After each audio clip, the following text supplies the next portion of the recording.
भीख नहीं, यह पूना पेट का वादा है। एक दूसरा लड़का बोलता है कि आरक्षण कोई भीख नहीं, यह गोल में सम्मेलन का वादा है। तो दोनों में से सही क्या होगा? आरक्षण कोई भीख नहीं, यह पूना पेट का वादा है। मैं इसी पर केंद्रित हो जाऊंगा तो आपको अगला सवाल समझने में सुविधा हो जाएगा। आरक्षण कोई भीख नहीं, यह पूना पेट का वादा है। ये पूरे देश में गलती से नारा लगता है। अब पूना पेट में आरक्षण मिला नहीं, आरक्षण छीना गया था। अभी मैं ये पहले ये आपको टेलर बता रहा हूँ। ये कहानी जो मैं बोलने जा रहा हूँ, इसका मूल बातें आपको बताने जा रहा हूँ कि हम ये जब बोलेंगे आरक्षण कोई भीख नहीं, ये पूना पेट का वादा, ये गलत है, ये गलत है। ऐसे काट दीजिए। पूना पेट से आपको आरक्षण नहीं मिला है, पूना पेट से आपका आरक्षण छीना गया है। एकदम दिमाग में बैठा लीजिए, आरक्षण आपका पूना पेट से छीना गया है, मिला नहीं है। अब कोई पूछे क्या छीना गया है, तो अब मैं जब बोलूँगा कि उसमें हम लोग को पृथक निर्वाचन का अधिकार था, वो छीना गया, वहाँ संयुक्त निर्वाचन पर समझौता हुआ, तो कोई पूछे कि पूना पेट में क्या हुआ, तो आप उत्तर दे सकते हैं कि पूना पेट में हमारा आरक्षण छीना गया। और कोई पूछे क्या छीना गया, तो आप ये कह दीजिए कि हमारा पृथक निर्वाचन का अधिकार छीना गया। अब आप लोग समझ गया कि नहीं? हाथ उठाइए। अब सही। अब मैं बोल, अब जो कि आपको देखिए, आपको दिलो दिमाग में बैठाना है। अब मैं कहूँगा कि आरक्षण गोल में सम्मेलन का वादा है। आरक्षण कोई भीख नहीं, यह गोल में सम्मेलन का वादा है। अब ये सही है कि गलत? सही, यही सही है। आरक्षण कोई भीख नहीं, यह गोल में सम्मेलन का वादा है। क्या मैंने बोला? गोल में सम्मेलन। अब आप ये कहेंगे इतना आप हम लोगों को क्यों समझा रहे हैं? हम लोग को मूर्ख समझते हैं क्या? ऐसा बात नहीं, हम आपको मूर्ख नहीं समझ रहे हैं, बल्कि ये है कि अपने बच्चों को, अपने भाइयों को, अपने दोस्तों को, अपने माताओं को, बहनों को, हम उनको बार बार दिमाग में बैठा रहे हैं कि गोल में सम्मेलन से ही आपको साड़ी पहनने का अधिकार, हमको पैंट शर्ट पहनने का अधिकार, हमको नौकरी का अधिकार, हमको पढ़ने का अधिकार, ग्राम प्रधान से लेके MP MA पढ़ने का अधिकार मिला है। ये कहाँ से मिला है? गोलमेज सम्मेलन से। अब आप ये कहेंगे कि गोल में सम्मेलन इतना प्रमुख क्यों है? आपने एक मानवर कांशीराम साहब का एक किताब सुना होगा नाम, चमचा युग। तो चमचा युग जब आप पढ़ेंगे मानवर कांशीराम साहब का, उसमें आधा गोल में सम्मेलन ही लिखा है, आधा। अब सर सोचना कि मानवर साहब ने जो चमचा युग लिखा उसमें आधा गोल में सम्मेलन है, तो जो लोग गोल में सम्मेलन नहीं जानना चाहते वो आंदोलन चला ही नहीं सकते, नहीं चला सकते। कोई कहे कि हम गूंगा हैं और बहरा हैं और पिताजी का नाम बता देंगे, संभव है क्या? गूंगा है, बहरा है और उसमें एक और शब्द जोड़ दूंगे, अब तो ये कहेंगे साहब अब गूंगा है, बहरा तब भी तो पढ़ सकता है ब्रेल लिपि से, तो आप लोग हम हार जाएंगे। मान ले मैं कह दिया गूंगा भी है, बहरा भी है, अनपढ़ भी। अब बताओ रे बाप का नाम कैसे बताएगा? अगर गोल में सम्मेलन नहीं जानते, आप आंदोलन चला ही नहीं सकते, नहीं चला सकते। अब आपके ऊपर आप समझने की जिम्मेदारी की, इसका मतलब इसको समझना जरूरी है। यही तो आरक्षण है, यही तो प्रतिनिधित्व है, यही तो आप कहते हैं कि हमको जो 15% की नौकरी सेंट्रल गवर्नमेंट में और 22% की नौकरी स्टेट गवर्नमेंट में मिलनी चाहिए, ये गोल में सम्मेलन का ही वादा है। तभी ये देश आजाद हुआ है। अब उसी पर मैं 5 मिनट बोलने जा रहा हूं। अब बात को थोड़ा ध्यान से सुनना, थकना मत, परेशान भी मत होना, बस खाली समझने की प्रक्रिया में बता दे रहा हूं, केवल मेरे तरफ ध्यान देना। अगर समझना है तो, और नहीं समझना है तो आप परेशान हो जाएंगे।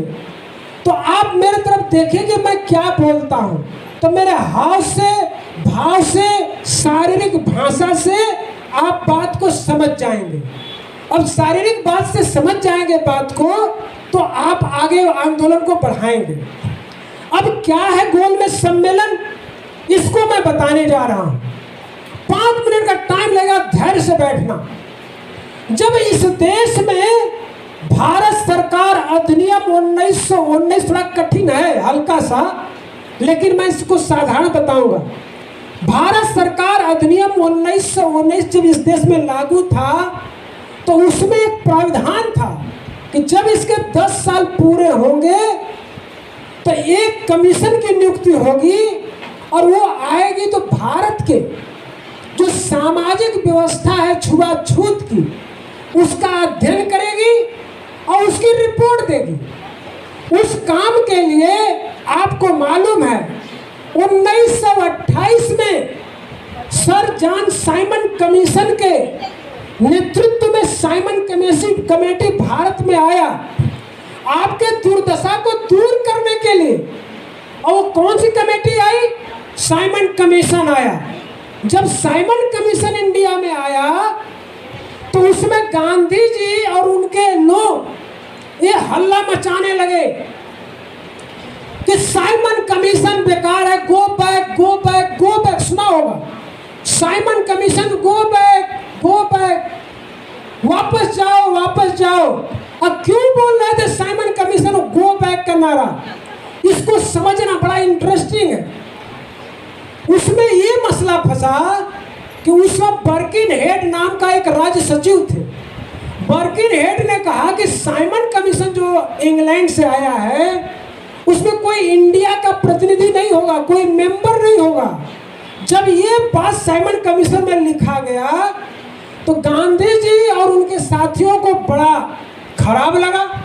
ये तो बेइज्जती वाला मसला है। साइमन इंडिया में आवे, ये अछूतों की सामाजिक स्थिति का अध्ययन वहां रिपोर्ट दे देगा, तो इनको तो अधिकार मिल जाएगा। इसलिए साइमन कमीशन गो बैक का नारा लगाने लगे। अब जब इस विरोध को दूर करने के लिए एक प्रस्ताव पारित हुआ कि उसमें आश्वासन दिया गया कि गांधी जी एंड कंपनी, आप लोग गो बैक का नारा मत लगाइए, साइमन की रिपोर्ट पूरी होने दो, और पूरी होने के बाद जब ब्रिटिश प्रधानमंत्री रैमसे मैक्डॉनल्ड को जब दिया जाएगा, इसके बाद एक प्रतिनिधि मंडल भारत से बुलाया जाएगा, और जब आपको बुला करके वार्ता किया जाएगा।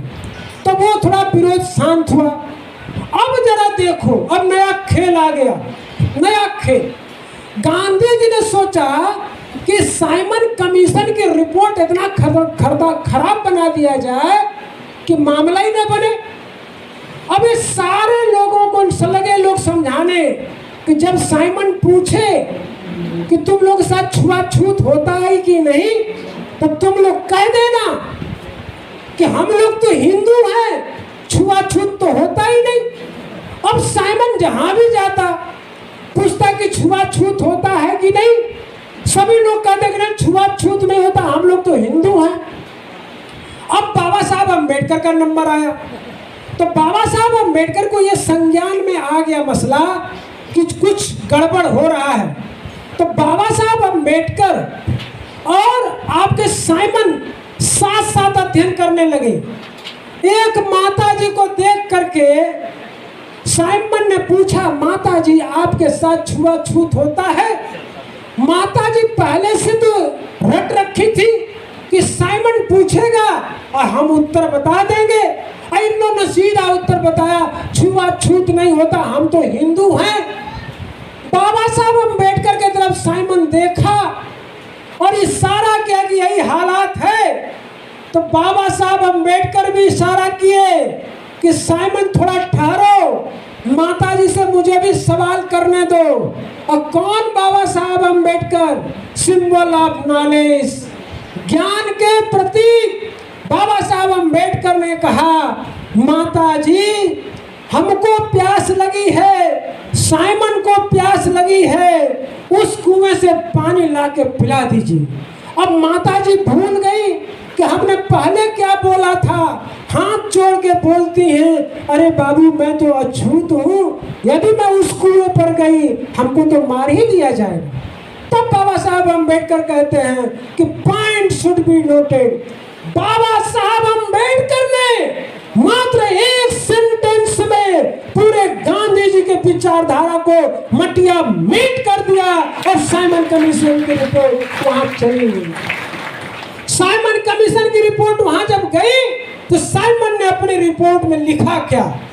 बड़ी इंटरेस्टिंग बात है, बड़ी रुचिकर बात है, ध्यान देने वाली बात है, थोड़ा गौर से सुनना।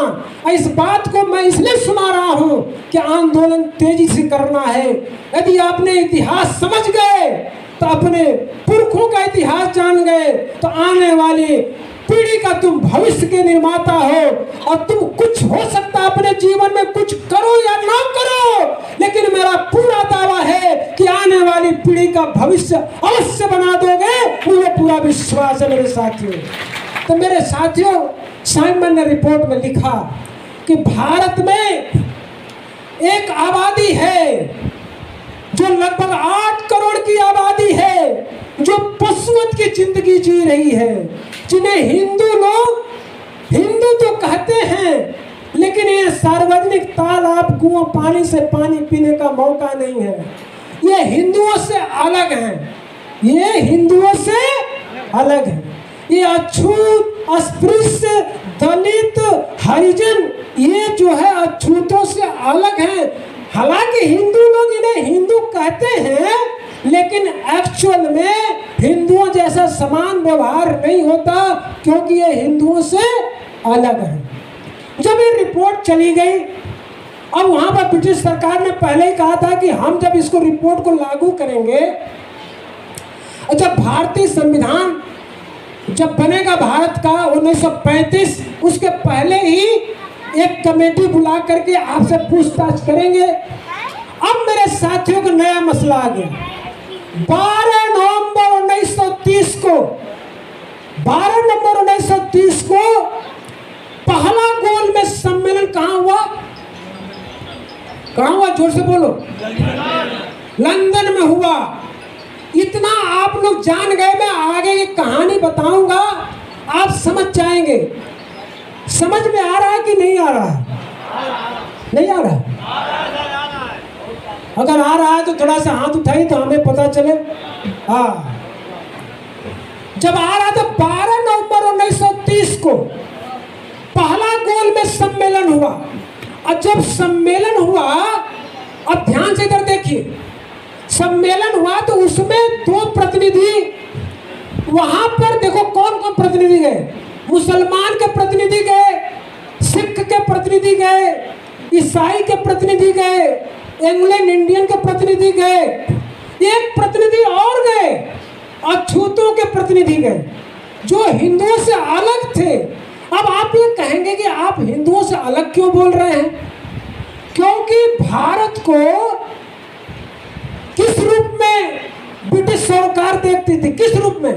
हिंदू के रूप में, मुसलमान के रूप में, सिख के रूप में, ईसाई के रूप में, एंग्लो